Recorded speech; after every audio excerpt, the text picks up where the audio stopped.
Hello, everybody. Good morning, good afternoon, good evening, depending on where you are around the world. Welcome to this new webinar today. Just a few information about a few technical information. We are all on lockdown because of COVID. Okay, yes. So we are all smart working, and I cannot interface with anybody here. So I need to check on WhatsApp for time to time.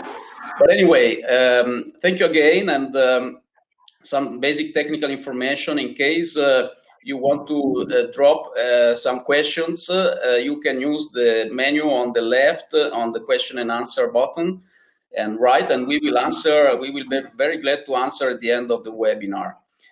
Also, only speakers can use the audio, so you will not be able, unfortunately, to speak, but you can drop the questions, as I said. And all the PowerPoint will be available at the end of the webinar with the whole video, and also we will send to all participants a certificate of participation.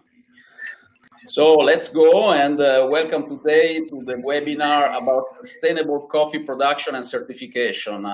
Café Monteverde case study in Costa Rica. We'll have as a guest with us today Mr. Guillermo Vargas, co-founder and director of Café Monteverde. We will have the chance to get to know him very shortly after my introduction. Let me remind you of next webinar, which is going to be next week on Wednesday, about the pangolins, probable origin of COVID-19 and most trafficked endangered mammal. We look forward to have you to that webinar too. So I am the founder director of the WSO, the World Sustainability Organization. I spent over 30 years of my life carrying out and managing the Dolphin Safe Tuna project, a very important project of the Earth Island Institute, and of which I am the international programs director. And the World Sustainability Organization has launched two major international certification programs. Friend of the Sea, which certifies sustainable fisheries and aquaculture, and Friend of the Earth for the certification of products from sustainable agriculture and farming. There's over 1,000 companies around the globe which have Friend of the Sea or Friend of the Earth or Dolphin Safe certified products. But let's have a look at the world coffee market. A short intro about the story of coffee, the history of coffee. The coffee plant is an evergreen shrub native to Eastern Africa. We will see there are over 120 species, even though only 2 are mostly traded and produced. There are legends about how coffee was, or their properties were discovered. And one legend is about a goat herder who noticed that his goat had more energy after eating coffee berries. And the official evidence about the coffee consumption by humans dates back to about 600 years ago. And Italian traders introduced coffee to Europe in the late 1500s. And then coffee was introduced to the New World, where it thrived. And today it is grown in more than 50 countries around the globe. The 2 major species and varieties used are Arabica and Robusta. As you see, they look a little bit different. They taste a little bit different. And their origin is different, Ethiopia and Congo. And they are grown at different altitudes. They have different level of caffeines, a bit more in Robusta. And Arabica is the mostly grown and traded, about 70% market share. And here we can see the coffee belt. The coffee belt is this area between the parallel 23.5 degrees north and the one south, 23.5 degrees. It's the area where you can find countries producing coffee. And you can see by the colors that South Latin America is more focused on production of Arabica, even though Brazil has also a mixture of them. And in Africa, we can notice that Eastern Africa is more focused on production of Arabica, and Western Africa, Robusta. And Robusta is mostly present in the Southeast Asia. The world coffee production is dominated by a few countries, namely Brazil and Vietnam cover the production of over 50% of the world total production, followed by Colombia, Indonesia, Honduras, Ethiopia, India, and so on. And we can notice how Brazil production is, for example, double the production of Vietnam, and Vietnam is double the production of Colombia, approximately. And what about the trend? The trend in production and following consumption and following a growth in consumption in emerging countries, mainly in Asia, has led to an increase and a growth of about 65% since the 90s to recent days. And production, we have seen and we can imagine is focused in countries with relatively low income, as you can see from this graph, which compares the Human Development Index and GDP per capita. And also these producing and exporting countries actually export basically what is the raw material, the green beans, while the importing countries carry out the main adding value processing activities. And this is as an economic and possibly also social consequence because if we look at the export value, which is about 20 billion US dollar per year, we see that it is just a small fraction compared to the global coffee industry value, which is including also the value added part carried out in the processing countries. And there are also some major differences between countries when we look at the size of the farms. We see that from this graph, which shows the number of coffee farms in the main producing countries, that countries like Brazil have only about 300,000 producing farms, and 300,000 producing farms compared to Vietnam, which we saw has half the production level, which has the double number of producing farms. So basically, this means that Brazil farms are on average, much bigger than those in Vietnam. Interesting enough, we see that Brazil yields are lower than those in Vietnam. And the yields are the kilograms of coffee produced per hectare. And of course, this is food for thought. It can also mean, let's say, on average, at least from the aspect of potential land use, that Vietnam is more performing. One has to look inside that. But it's very interesting to notice the huge difference in yields between the countries. And overall, there are 25 million, mostly small-scale farmers, and coffee production and farming involves about 100 million families globally. And if we look at the consumption, we see on the top right of the first graph that the main consuming countries are United States, Germany, France, Italy, and Japan, but also Brazil, which is like an exception among the producing countries in terms of high per capita consumption. Also, in terms of total consumption, there is a similarity with this graph. The consumption has grown, as we have seen. It has grown 2% together with the increase in production. Every day, about 3 billion coffee cups are consumed.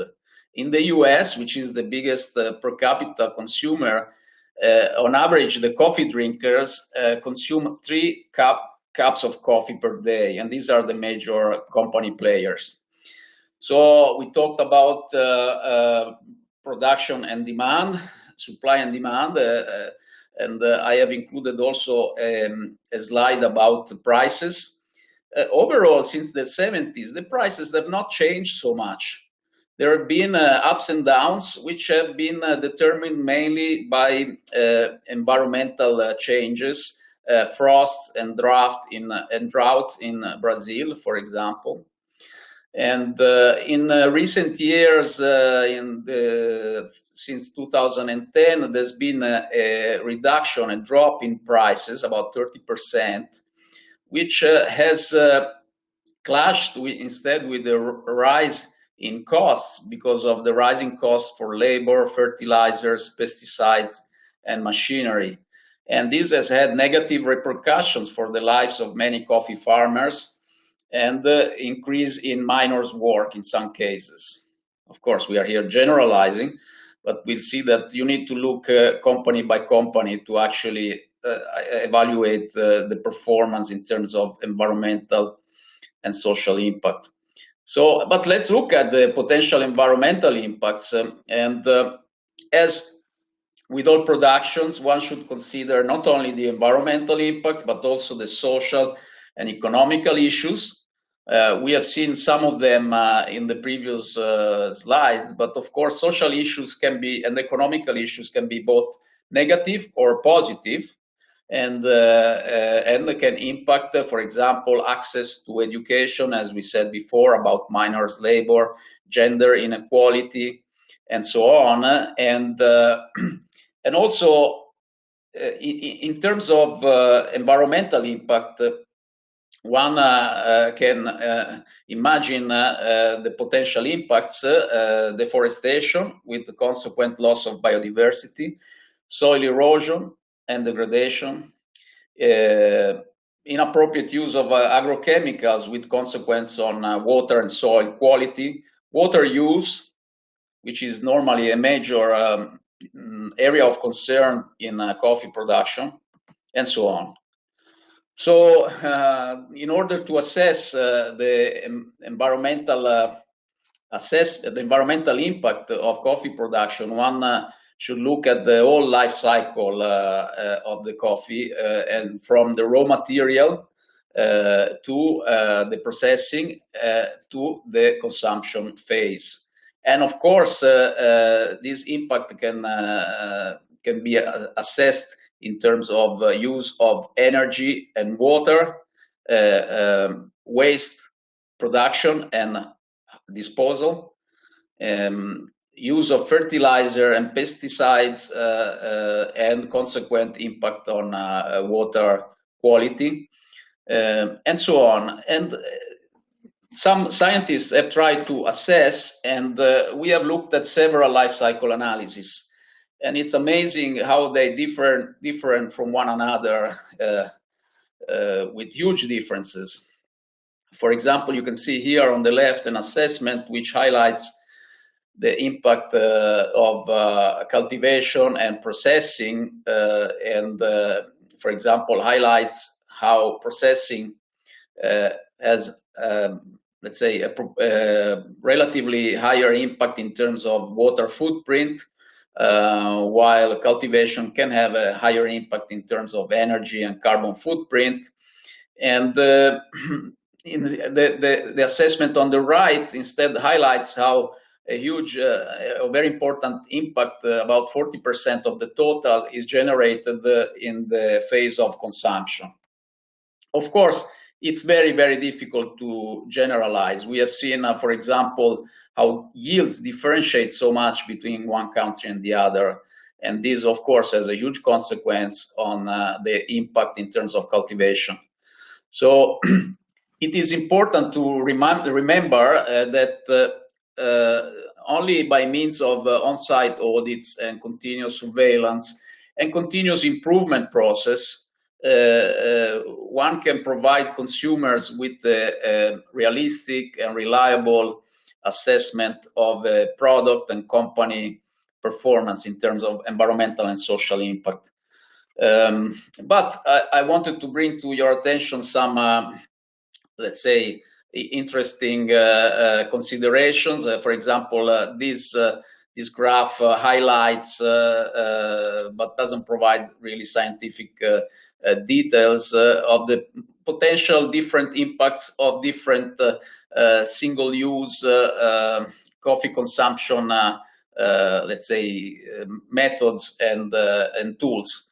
And interesting to notice how the old traditional mocha seems to be the one better performing. And in fact, as you could expect, I have a mocha here. I don't know if you can see it on the screen. And we try to be as ecological as possible.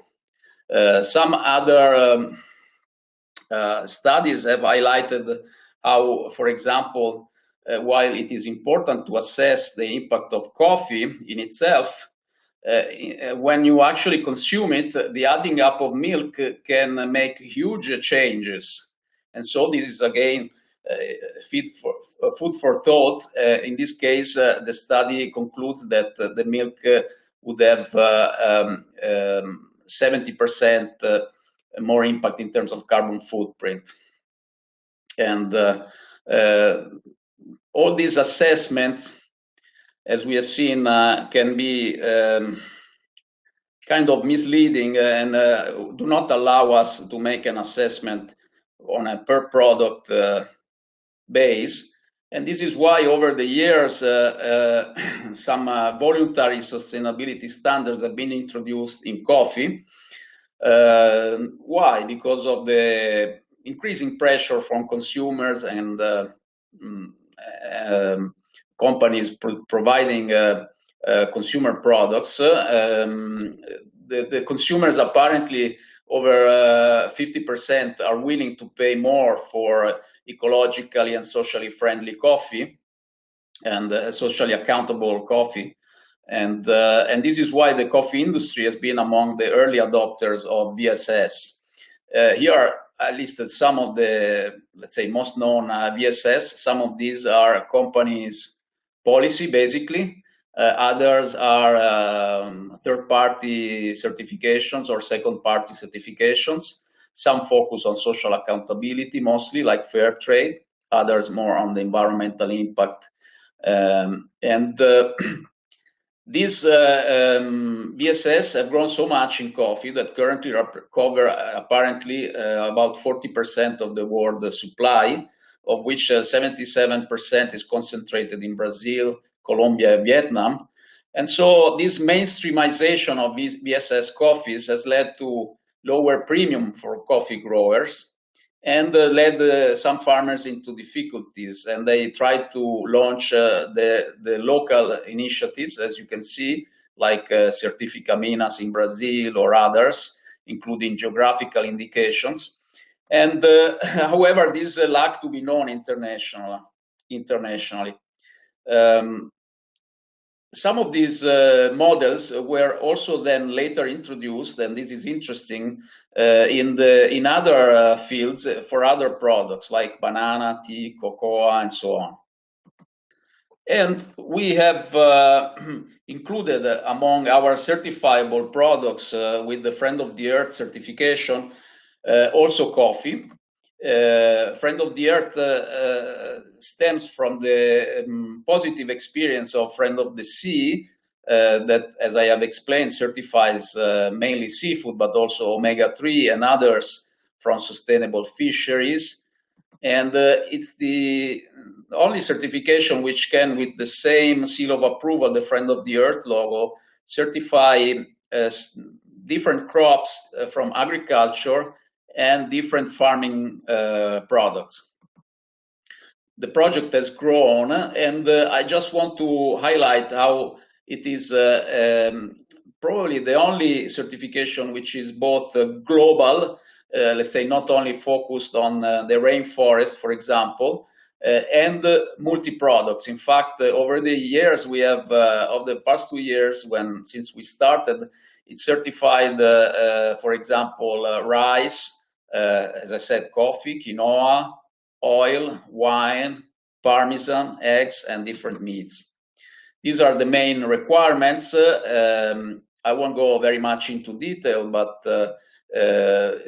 we look in order to certify producers the impact on the ecosystem, the protection of existing wildlife on the farming site, at the management system, which requirements are basically similar to those of integrated pest management.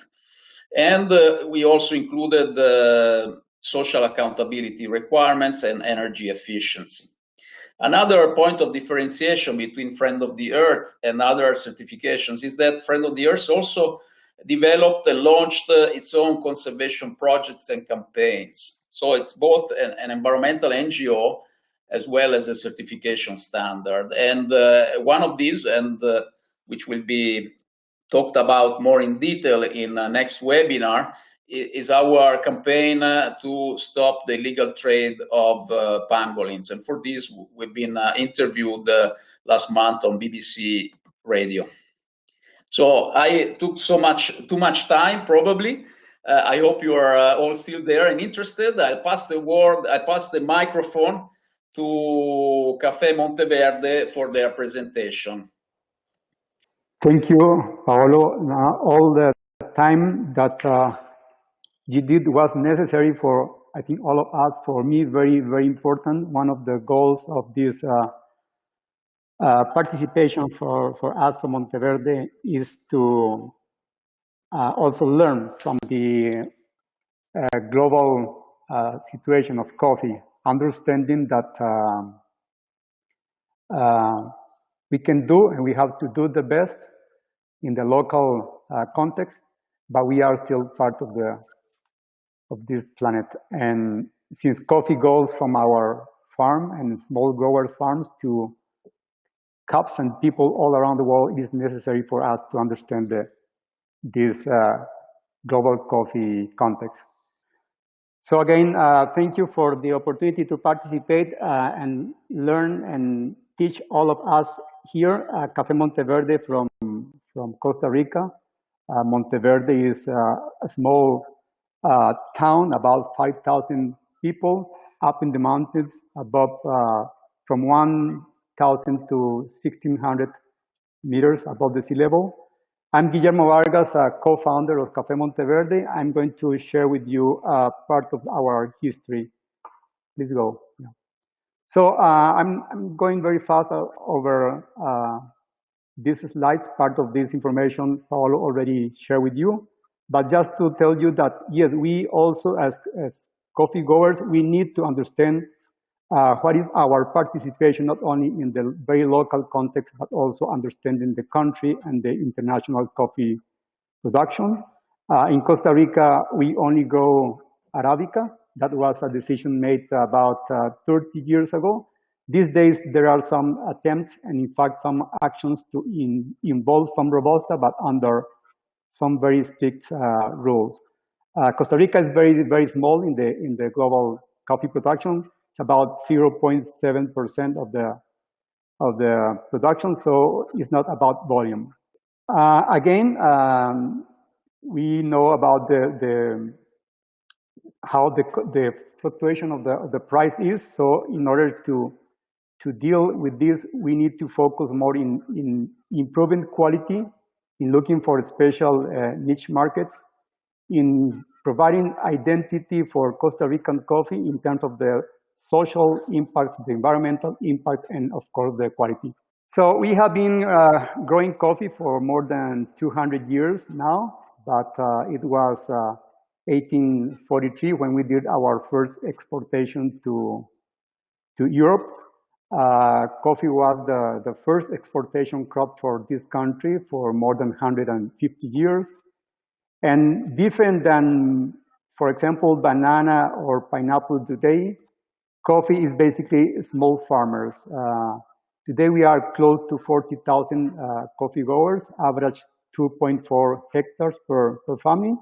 In fact, about 25 years ago, we were almost 90,000 coffee growers. Most of those who decided to quit the activity because alternatives that Costa Rica provides because of the better education opportunities, and also the fact that Costa Rica has been moving more into tourism and services. So we export about 80% of the Costa Rican coffee is exported. And in the case of Café Monteverde, it is since 1989 that we decided to establish this special coffee project. We have been in coffee since 1955, but it was 30 years ago when the fourth generation in our family decided to start with Café Monteverde in a region Monteverde that is very well known because of the conservation efforts we do, and also the fact that today modern farming Monteverde is very high depending on tourism. When we try to understand the opportunities and challenges of coffee growers, we have to understand not just the individual farmer, we have to understand the communities where we live, we have to understand the country. If we want to provide better opportunities for small growers around the world, it's not only taking care of individual farmers, but promoting them to be well organized in associations, in cooperatives. In Costa Rica, the cooperative system has been very strong for about 70 years now. In the coffee activity, about 40% of the total coffee production comes from cooperatives. Some cooperatives are 15, 20 members, some are 3,000 or more. Now, when we did coffee, 40, 50 years ago, when I was a child, all of the labor was from the members of the family. The average was 7 children per family in the 60s, came down to 4 children per family in the 80s, and today is only 1.8 children per family in Costa Rica. So today, when understanding also some challenges in coffee is about labor. About 60% of coffee pickers in Costa Rica today come from abroad, most of them from Nicaragua, not from Costa Rica. So this is important to understand that coffee is also one of the crops, one of the economies that is trying to understand that borders should not prevent people to make their lives, and that people coming from abroad are basically people looking for better life conditions. So that's something that I will be in deep later. As I said, Costa Rica has good access to education. Costa Rica decided in 1948 to abolish the army. We have a kind of strong democracy, and these days, for example, in front of the COVID-19, it has shown us that the investment in education, in health, has been crucial to battle the coronavirus these days. Also, in Costa Rica, we have kind of good policies protecting the benefits of small growers. We have the Coffee Institute, integrated by representatives of the coffee growers, the processing plants, the coffee industry, the exporters, as well as the government. This provides the coffee growers, we own the coffee until the coffee leaves on the boat to Europe or to North America. The coffee, we can deliver the cherries today to the processing plant. But if that coffee is exported 3-4 months in the future, we, the coffee growers, we will get a price according to the price that coffee was exported. Understanding that the fluctuation of the coffee prices should not be in harming the economy of the coffee growers. Now, in Monteverde, Monteverde was basically a farming region for the last, starting in the beginning of the last century, in the 1920s. During the 50s, we started with the coffee and dairy farming activity. And during the 70s, we started some programs in preserving nature. Monteverde is today one of the good models about conservation around the world. The largest private protected area in hands of an NGO, local NGO, is here in Monteverde, the largest protected area, as well as Costa Rica protects about 25% of its territory for conservation. But during the last 25 years, 30 years, because of the attraction of the cloud forest that we protect here, Monteverde has been in a transition from agriculture to ecotourism. More than 200,000 tourists a year come to Monteverde, well, except for this year. Starting in March, Monteverde is one of the communities in Costa Rica with the worst impact in its economy because of the coronavirus. Since March 15, probably for the next of the year, the economy here will be very impacted. And that is one of the reasons that when we decided to do coffee long time ago, and when we decided to continue with Café Monteverde, we decided that it's not a good idea to only depend on one activity. Combining tourism and agriculture in these volcanic soils in high elevation is better for the future of the farmers. So in 1989, we founded Café Monteverde. We are a family enterprise integrated by 15 members. As I mentioned, we started with coffee with our great-grandfather in the early 50s. So today, this company is integrated by people with strong roots in farming, but also some of us, we went to university. And today, we are trying to integrate the culture, the skill of farming, and the academic preparation and the experience of working in different institutions in Monteverde, in Costa Rica. We decided that we should not depend only in exporting the green beans, and that it would be great if we can directly sell most of our coffee.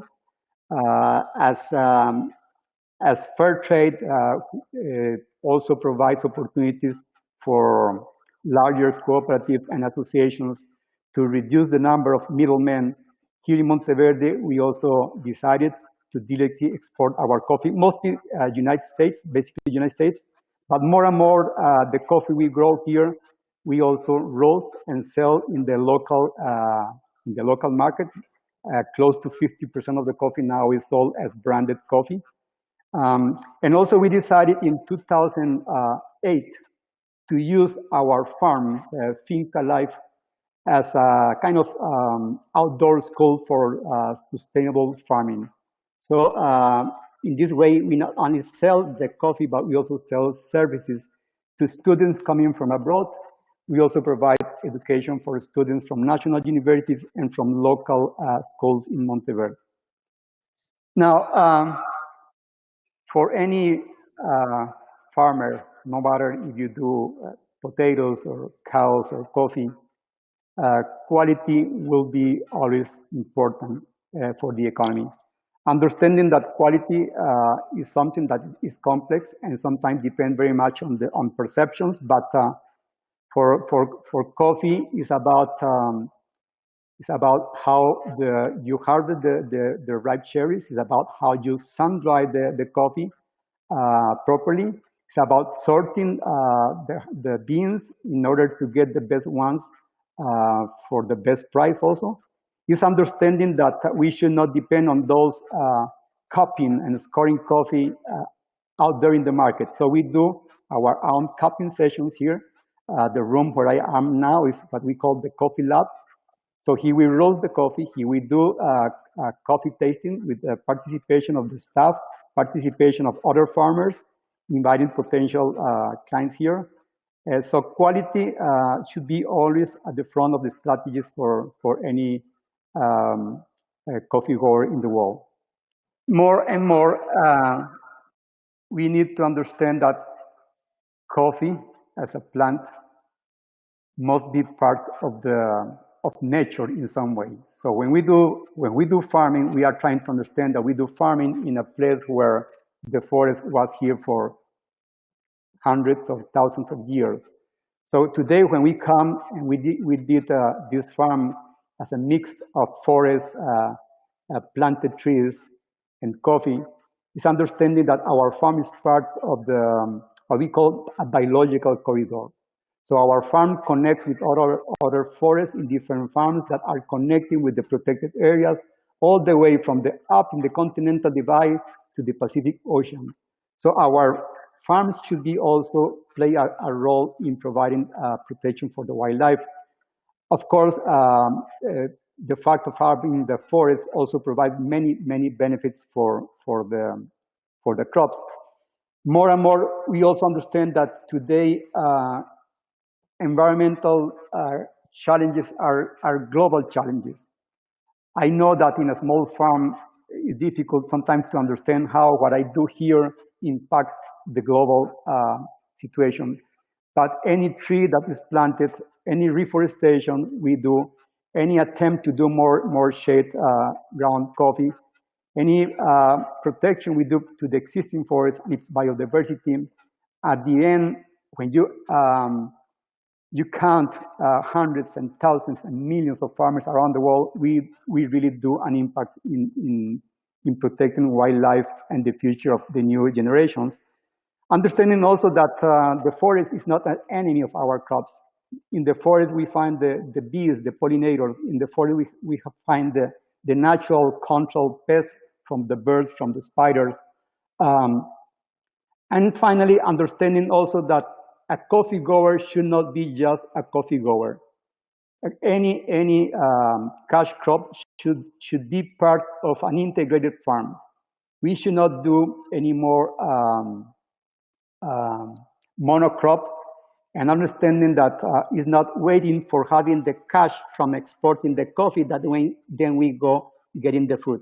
The food should be, most of the food for our own consumption should be at the farm. So food production is also part of Life Monteverde Farm. For many years, during the late 60s, 70s, 80s, we were taught to use synthetic fertilizers to improve the soil or to feed the plant. More and more we are understanding that what we need to do is to recreate the natural balance of the soil. Soil is a key element, but soil is not just minerals. Soil is a living creature. So soil is about all the millions of microorganisms participating in degrading the leaves, the trunks, all the organic waste going on the ground. So we were also told during the 70s, 80s, and 90s, and even today, that we should use herbicides in order to do easier to remove the weeds. More and more we understand that herbicides in the medium and long term are killing wildlife and are also killing people, and we know the name of the companies promoting this. Terracing, something that indigenous native did hundreds of years ago in Peru, in Guatemala, in Mexico, or in people in China. Terracing is very intensive labor activity, but is preventing the erosion for the long term. Increasing the organic fertilization. We turn 100% of the coffee pulp into compost. We turn the goat manure. By the way, we have some goats here that tell us some stories about coffee in the old times. So goat manure, chicken poop, coffee pulp. We collect soil from the forest to integrate microorganisms, and we turn all this back to the coffee field. Instead of the herbicides, we use the weed whacker, which is also labor intensive, but you reincorporate all the plants into the ground. So little by little, not necessary because we are not organic farm, not yet. This is a long-term process, but more and more reducing the use of synthetic fertilizers and improving the organic conditions of the soil. Monteverde is very windy, so windbreaks here also play a very important role, not just because of protecting the crops from the wind, but also all the organic material that they provide to the soil. These days that the health of people is challenged all around the world, but not only these days, the health of people has been challenged for centuries, and many thousands and millions of people are dying every day because of health issues. The thing is that most of those diseases are maybe not something that we feel just because they don't spread like coronavirus is doing, but health is key. Now, in terms of plants, plants like people don't need much to think about vaccines, but to think about how to strengthen the immune system. If we need to improve our coffee fields, first provide the best soil, provide the best nutrients to the plants. So the blue barrels you see on these slides are where we are reproducing the microorganisms that then help us to accelerate the degrading process of all the composting activities we do. Promoting biodiversity. Most of diseases and pests are here because we broke the natural system. So in the way we try to go back to recreate the balance of nature in agroecology concepts, then plants are more protected from the diseases and pests. Eventually, we need to look for new varieties. We are now introducing some coffee varieties having more natural resistance to for example, to the red rust, one of the worst diseases in coffee. And the use of preventing biological control. Any disease, any pest in this planet has natural control. We have to understand this. We have to learn about this. We need to understand the natural cycle of the pest, and understand how to prevent them. Climate change. These days, some people are trying to again call the attention of humanity about climate change, not only about the very short-term risks of coronavirus, but the long-term risk of continuing practicing kind of society the way we have been doing during many decades. So climate change is also a big challenge for farmers. The temperature in Monteverde went up for 2 degrees Celsius in the last 35 years. It rains much more, but we tripled the number of dry days during the years. All these climate change are causing that some diseases are moving up the hill. Some pests are now here that were not here years ago. So how do we deal with this, and how do we play our role? Well, yes, we try to introduce new varieties, but we also have to reduce the emissions of carbon dioxide, for example, in terms of more sun drying, composting, trying to reduce transportation, trying to reduce the use of synthetic fertilizers, training, education. We need people, we need our staff, we need the members of the company, we need our community to understand what's happening, how we can deal with this, and this is about education and training. And something that is in our culture for a very long time, reforestation. We started doing reforestation activities in Monteverde during the late 70s, and in a very small town of, I mentioned, about 5,000 people, we have planted more than 1 million trees in the last 3 decades. And here at the farm, we also do our part on this.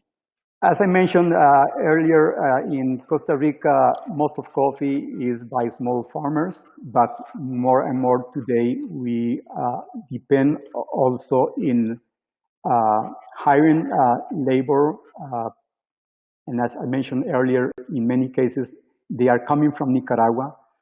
So this requires us to understand their social conditions at home, to understand the reasons they cross the border for 3-4 months here, to provide them fair wages because they deserve fair wages, and also because the better pay they are, the better work also they do.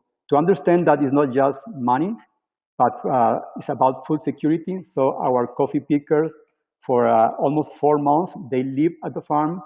We provide them for free house, water, electricity. They pay about $2 per day for the breakfast, lunch, and dinner. And we try that most of the food comes from the farm. These days that the economy is impacted in Monteverde, we are also involving more of the staff of our company in growing more food, not just for our group, but also for the wider community. And again, because it's not only how you do very well as Café Monteverde. Café Monteverde is part of the community, and understanding that strong communities also strengthen individuals and farmers.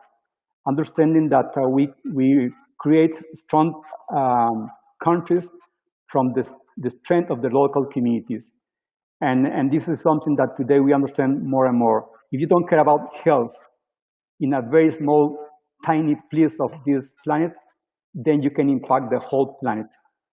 And this has to do, again, with education. Some of our coffee pickers these days, out of the season, they are learning a third language. They are trying to finish their secondary. We understand that coffee pickers, they do picking because that's what they can do, but it's not necessary that they will be all of their lives picking coffee. We love our coffee pickers going back to Nicaragua and continue to their studies. So it's about integrating farming and education. We are a kind of coffee company, yes, but at the end, we are a group of workers. We are trying to understand how the next generation will continue farming, our children, the fifth generation, which is challenging all around the world. For the new generation, they have alternatives. Yes, that's great. But we think that any people in this world having the opportunity to go to school, even to university, should know, understand, love, and eventually do small-scale farming. We don't know the day when we will depend basically on what is growing a few meters or kilometers from our home. We have to strengthen our connections, our dialogue with consumers. We are trying to also, in some way, invite people to come out of the cities eventually, not just as tourists, but we need in some way food to be closer to the consumers. This would be good for consumers and good for the planet. In some way, we have to open the cities also to do more growing food in the middle of the cities. But we have been understanding that it's not just working good on farming, working good as consumers, but working together. And in Monteverde is good for us because about 25% of the 200,000 visitors to Monteverde, they do agrotourism. So more than 60,000 people of the visitors to Monteverde, they visit coffee farms, agriculture farms. And this is an opportunity for them to go back, telling some stories and understanding how they can improve their impact in the way they consume at home. Finally, certifications. Yes, we understand that certifications are necessary. In many cases, what you are consuming has been growing and processed far away from your home. We need third parties saying, yes, this is true, what they are saying to do. We need certification also to improve transparency. It's a great way of consumer education. We need certification because it helps us to take more data, to do more evaluation of what we do, to measure what we do every day, and to put this information in front of a third party to say, yes, you are doing great. We know that in Africa or in different countries they are doing this. Certifications also help us to connect all around the world, to understand that we have common needs and challenges. So we decided years ago to participate with Friend of the Earth as a way to improve what we do here and also to learn. Just the lecture we got a few minutes ago from Paolo was great for me to have a better understanding about global coffee issues. Well, thank you. Thank you for this opportunity. Open to any question and comments. And thank you again, Paolo. Thank you to you, Mr. Vargas, for this very enlightening presentation. Can you hear me, Mr. Vargas? I can hear you. Okay, so I suppose everybody else, yes, they confirmed also from my team. And before passing to to the questions and answers, I want to launch, as we do normally do, a poll to which participants can vote. And the question today is which type of sustainability certification you judge most reliable and effective? We have seen that there are different types of certification and of sustainability standards, and the options are a company self-claim or a self-policy, a local or country level certification, as we have seen, or third-party certifications. Some of these we have seen that are focused only on coffee, and others instead can potentially certify several products at the international level. So while we wait for the replies, I will move on to the questions and answers, which hopefully, depending on the questions, I will share with Mr. Vargas. So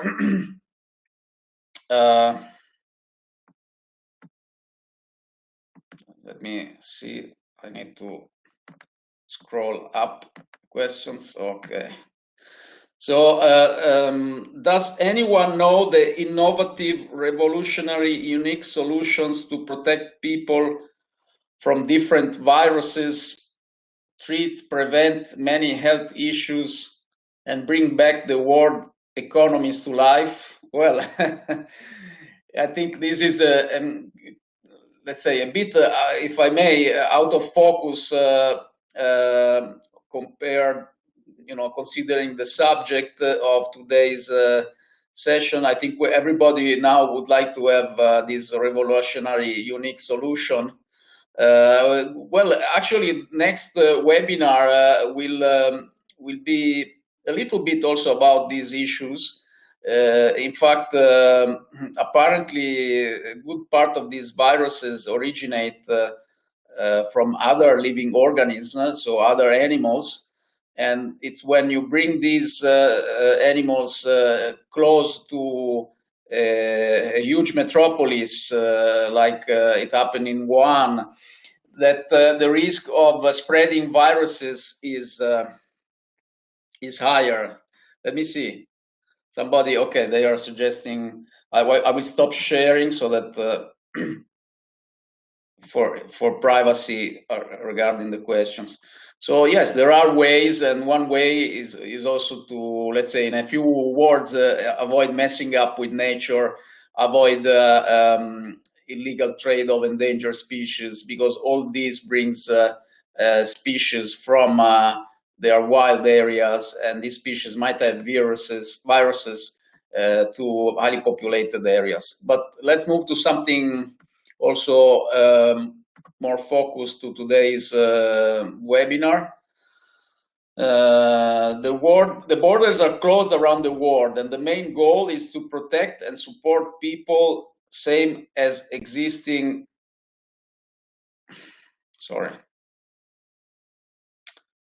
biodiversity. Hydration, nourishment, and energy are three the most important elements to live and thrive in this world. Well, this is not a question; is a statement. So let's hope we also get. Maybe it's like a way to confirm what we are saying. Let me read the question first. GIA wellness offers the world for every single human being.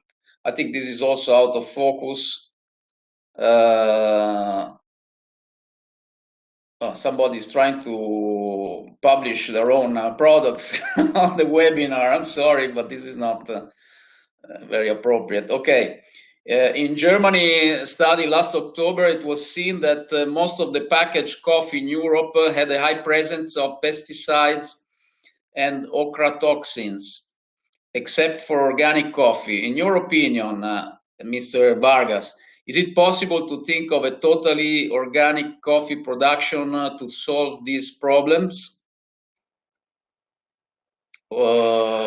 Yes, organic coffee is I would say an important goal, but I would say that it's not just to be organic. Of course, we don't want in any way to harm the nature or to harm the health of people, but trying to be organic under the existing climate change conditions is really difficult. We have to work together in a way that not only the coffee grower puts most of the cost. We should share the cost of improving organic conditions, all of those participating in the coffee chain. But also, as I have seen, for example, organic pineapple plantations in some areas that are just pineapple, hundreds of hectares organic, but just pineapple. You don't see any tree, you don't see any kind of birds or so. But they get the organic certification, but they don't really improve the biodiversity of the region. So I think we have to do both, trying to do more organic and also understanding the crop as part of an integrated natural context. There's another question for you, Mr. Vargas. Thank you so much for the presentation. In my opinion, this is good model to replicate with other coffee communities around the world. I would like to ask Guillermo, first, how are you measuring the emission reduction? Yes, so in coffee, coffee emissions are related to processing. If you are using or not fossil fuels to dry the coffee, and then coffee emissions are related to how you deal with all the organic waste, in this case, all the pulp, yes, and also the emissions coming from the use of synthetic fertilizers. In Costa Rica, we are part of a national program. So this national program is specific for coffee. It's called NAMA Café, provide us all the parameters to do this. We are one of more than 40 coffee mills in Costa Rica that are participating in this process. We are still at the very beginning stage. It's just for about 2-3 years that we started with this. So we are still in a learning process on how to specifically measure emissions from the coffee activity. So the same person is asking if you're planning to sell in the market of carbon bonds, and also it asks what kind of varieties of coffee are you planning to use to reduce the use of pesticides? Yes. We are not in the short term planning to sell in that market, maybe because we are very, very small, but we are also part of the Monteverde region, and Monteverde as a district has the medium term to be negative carbon. So we are part of a wider program in the community as a region to not only to reduce the emissions, but also to measure all the carbon that we sink here in our forests and farming activities. In terms of the new varieties, here in Costa Rica, I mentioned that the main disease challenging us is the rust.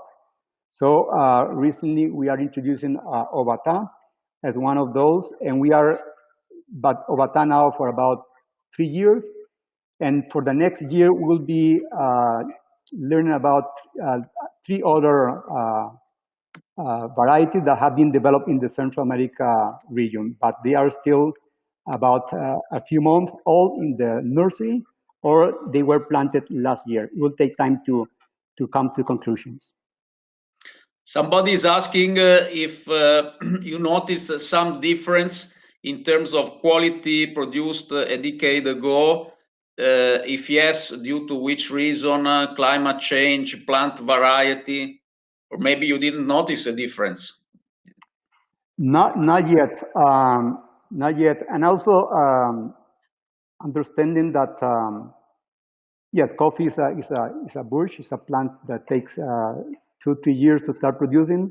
So in the short term, our main goal is to reduce or to protect or to increase the natural condition the plant resists to the disease.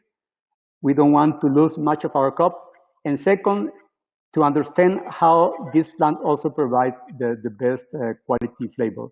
But this will take at least two more years to come to conclusions, yes. And somebody is asking, can artificial intelligence technology be used to test the quality of coffee produced as well as know the taste and preference of people consuming it? Yes, probably. I understand this. But at the end, any drink we take, of course, depends very much on subjective elements. I will say my coffee the best is not the Colombian one, but it's just because I'm from Costa Rica. Or I will say this coffee tastes very good because this coffee protects the environment and the benefits of the people.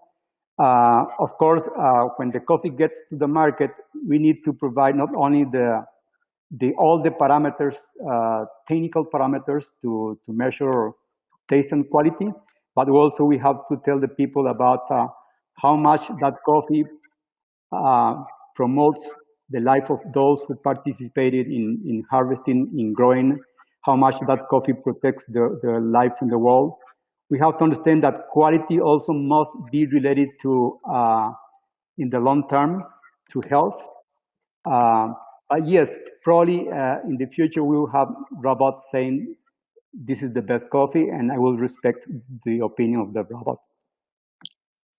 So somebody is asking, without indicating some world-known brands, how do they declare themselves sustainable coffee producers if they have flavored coffees that naturally do not exist? I know that those at the end of the coffee chain, most of them are basically trying to profit, are basically trying to do business, and they know how to do it. They are able to open many coffee shops almost every day in the world. I know that at the end they need also to adapt and to read the market. So if they want to attract more people to their coffee shops, they need to attract those who may not be ready for the natural bitterness of coffee right now. So they add some flavors. But again, when we attract people to our coffee farm, we understand that we need to challenge their regular parameters to make decisions about consumption. I would say that it is okay if some decide to add milk or sugar or something to coffee, but I would like to have a conversation with that person while having the cup of coffee about sustainability coming from the practices we do in farming, processing, exporting, and finally preparing cups of coffee. Okay. Are there any health properties in your coffee brand?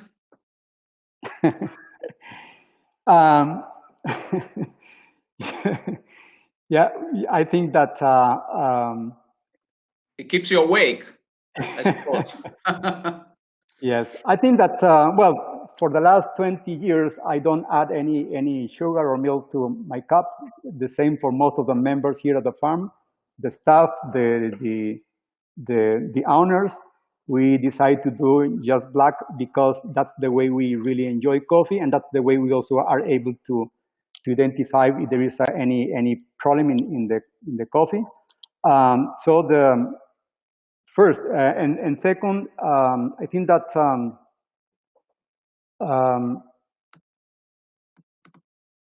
coffee, well, I won't do any opinion about health issues about coffee, but I will say that it's not just the brand, it's all what the brand does for the environment and for people. Okay, and the last question is also about us. I will take the word and reply. How do we use this time to continue to develop interest in sustainable agriculture and sustainable ways of living?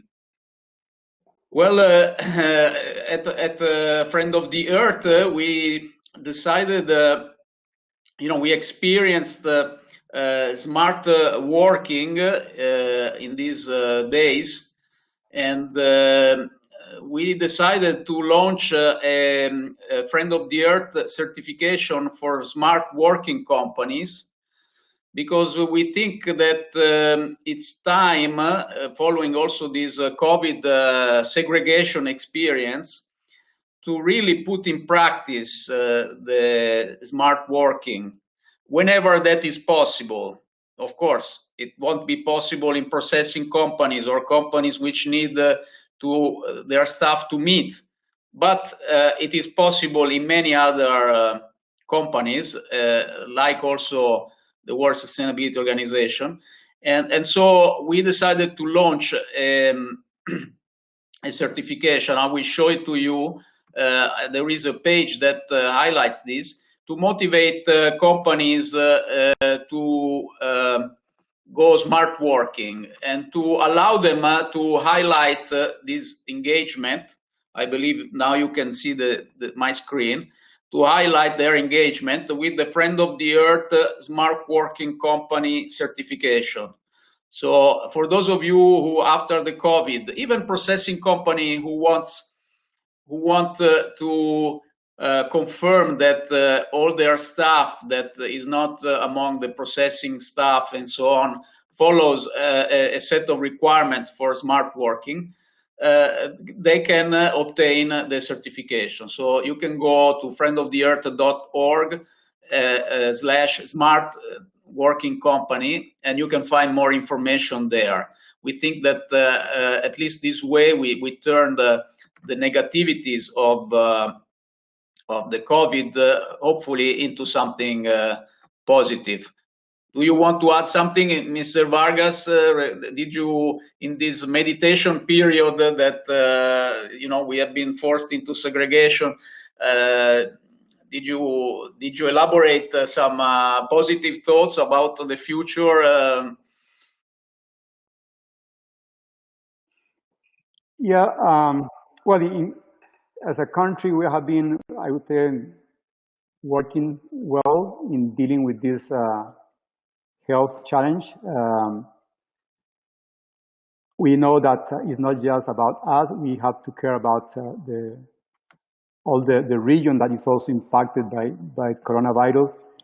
As a community in Monteverde, we are understanding that we need to meet again and think about the future, because Monteverde has been depending too much in tourism. As a company, we feel that we did great in continue farming, no matter. We also did some academic preparation. So we have opportunities to continue growing not only coffee, but food. As a member of this country and this planet these days, I think we need to challenge the what was considered to be normal. We need to understand that more and more we have to care about everybody in the world. Today is not the day for looking for who is the culpable, who is the guilty. Today is about understanding that at the end, what is good for one country should be good for all of the rest of the countries. And today we also have to value more about what is really important in life. understanding that the economy should support happy people and not working too much and then losing the people we love suddenly. And so I think that is an opportunity for us, and this is a big hug for all the people in Italy and in Spain, specifically this moment, because we love to hug each other. We love to be very close to each other, with the Latino people. And today we have to learn that also on distance, we can still support each other. So thank you very much for giving us this chance to interact with you. Thank you, Mr. Vargas. There is a very last question, very easy. Will you one day export your coffee to Europe? Yes, I know that that is a potential opportunity. Because we are still small, basically we export to United States, and then the rest we sell here. But if we sell coffee in Europe in the future, it will be for companies that are connected with this long-term goal of supporting sustainability, and that would be great. Thank you very much. I'm trying to be able to see the poll result, but for some reason the system is not allowing me. But we will share them with you as soon as we finish the webinar. Thank you all for participating. I know that there were over 100 registrations, and from maybe I think 20 countries globally. It's really exciting and positive, and a great satisfaction for us to see that we generated this level of interest. And I hope we didn't disappoint you with and managed to provide you with relevant information. Thank you again, and thank you so much, Mr. Vargas, and congratulations also for your company and everything you are doing for the environment and workers. Thank you. Have a nice day. Gracias. Thank you.